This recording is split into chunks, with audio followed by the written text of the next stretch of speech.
Американската компанија Johnson Controls отвара нова фабрика во Струмица. Станува збор за инвестиција вредна 20 милиони долари која ќе отвори 1500 нови работни места. Компанијата веќе има една фабрика во Штип која успешно работи. Директорот на Johnson Controls Вили Ван Лој истакна дека инвестицијата најпрво ќе стартува како браунфилд во постоечка зграда, а потоа ќе прерасне во гринфилд.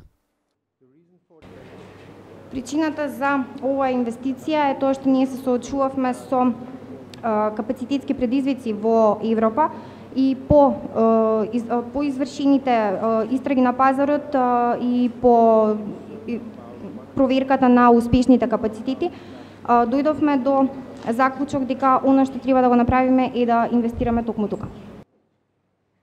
Според директорот на дирекцијата за ТИРС Виктор Мизор, инвестирањето на Johnson Controls во Македонија е доказ за успешните владини политики за креирање поволна бизнис клима.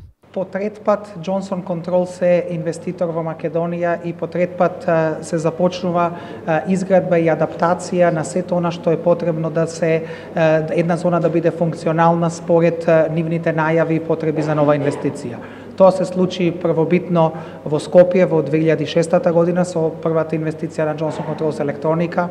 Во 2011 тоа беше случајот во Штип и сега крајот на ова почетокот идната година тоа ќе биде случајот во зоната во Струмица. По инвестицискиот план, првите вработувања во фабриката во Струмица ќе бидат до крајот на оваа година, а до крајот на 2016 ќе бидат вработени 300 лица.